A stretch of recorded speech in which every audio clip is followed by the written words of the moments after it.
Praise లాడండి. వాక్యం చదువుకుందాం. కీర్తనల గ్రంథం 3వ అధ్యాయం 1 నుంచి 8 వచనాలు. యెహోవా నన్ను బాధించువారు ఎంతో విస్తరించి ఉన్నారు. నా మీదికి లేచువారు అనేకులు. దేవుని వలన అతనికి రక్షణ ఏమీయూ దొరకదని నన్ను గూర్చి చెప్పువారు అనేకులు. యెహోవా, నీవే నాకు కేడుముగాను, నీవే నాకు అత్యాస్పదముగాను, నా తల ఎత్తువాడుగాను ఉన్నావు.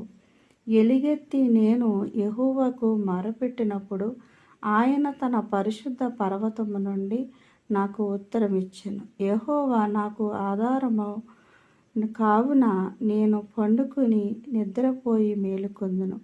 10,000 మంది దండెత్తి నా మీదికి వచ్చి మోహరించినాను, నేను భయపడను. యెహోవా, లెమ్ము. నా దేవా, నన్ను రక్షింపుము. నా శత్రువులందరినీ దవడ ఎముకల మీద కొట్టువాడవు నీవే. దుష్టులు పళ్ళు ఇరగొట్టువాడవు నీవే. రక్షణ యెహోవాది. నీ ప్రజల మీదకి నీ ఆశీర్వాదములు వచ్చునుగాక. ఆమేన్. దేవుడు పరిశుద్ధ వాక్యం దేవుడు దీవించునుగాక. ఈ తెగులు సమీపించనీయక, ఏ కీడైనా దరిసేరనీయక,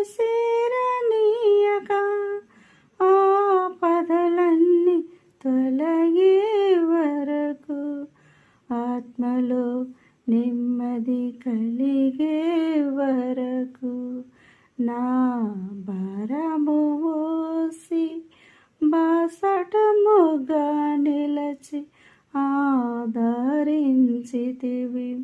ఈ స్తుతి మహిమలు నీకే చెల్లించెదను జీవితాంతం. ఘనమైనవి నీ కార్యములు నా ఎడల, స్థిరమైనవి నీ ఆలోచనలు నా యేసయ్యా. కృపలను పొందుచు కృతజ్ఞత కలిగి స్తుతులర్పించెదను అన్ని వేళలా. అనుదినము